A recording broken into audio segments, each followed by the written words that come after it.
एक दिव्य और चमत्कारी दिन, शिव और शक्ति की भक्ति की महारात्रि, महाशिवरात्रि।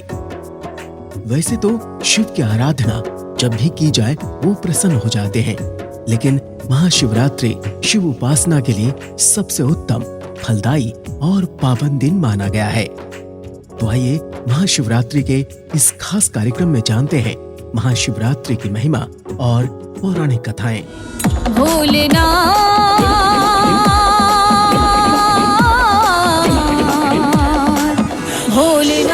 सा डमरू बजाई, भोलेनाथ सा डमरू बजाई, ओ डमरू बजा के, डमरू बजा के, ओ डमरू बजा के सारे जग नू नचाई। भोलेनाथ, भोलेनाथ सा डमरू बजाई, भोलेनाथ सा डमरू बजाई। अजे डम डम डमरू भोलेनाथ दा, डम डम डमरू भोलेनाथ दा। शिवरात्रि दो शब्दों से बना है, शिव और रात्रि। वैसे तो हर माह के कृष्ण पक्ष के त्रयोदशी तिथि को मासिक शिवरात्रि मनाई जाती है, लेकिन महाशिवरात्रि साल में एक ही बार फाल्गुन मास की कृष्ण पक्ष की त्रयोदशी और चतुर्दशी को मनाई जाती है। इसलिए साल में होने वाली 12 शिवरात्रियों में से महाशिवरात्रि को सबसे महत्वपूर्ण और पुण्य फलदायी माना गया है। इस दिन भगवान शिव और माता पार्वती की विशेष रूप से पूजा का विधान है। घर और मंदिर में शिवलिंग की पूजा करते हुए बेलपत्र, भांग, धतूरा, दूध, दही, घी अर्पित करने के साथ ही गंगा जल से अभिषेक किया जाता है। दिनमेतत् ततः पुण्यं भविष्यति महत्तरम, शिवरात्रि रीति विख्याता तिथिरेषा मम प्रिया। ये जो तिथि है ये शिवरात्रि होगी।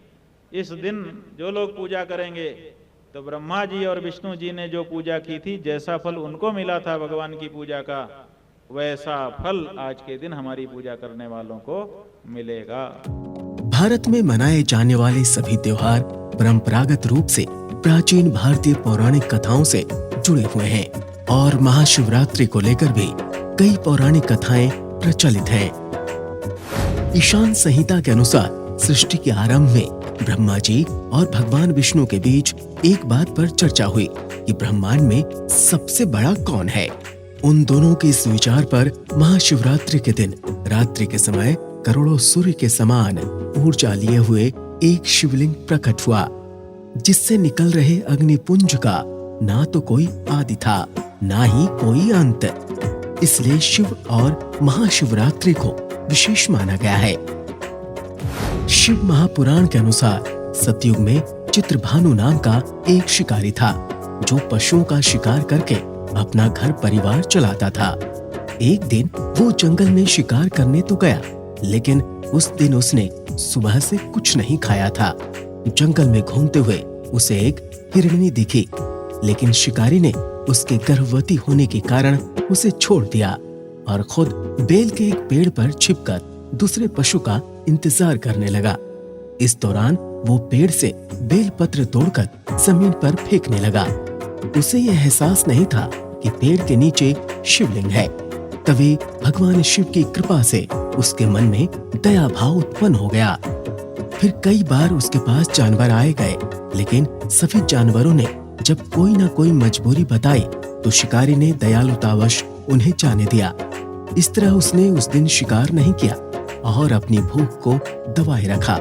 ये देखकर भगवान शिव अत्यंत प्रसन्न हुए। संयोग से उस दिन महाशिवरात्रि का दिन था और भगवान शिव ने प्रकट होकर उसे मोक्ष प्रदान किया। महाशिवरात्रि पर अनजाने में ही व्रत रखने के कारण अगले जन्म में उस शिकारी ने श्रृंगवीरपुर के राजा निषाद राजगुही के रूप में जन्म लिया, जो प्रभु श्री राम के मित्र हुए।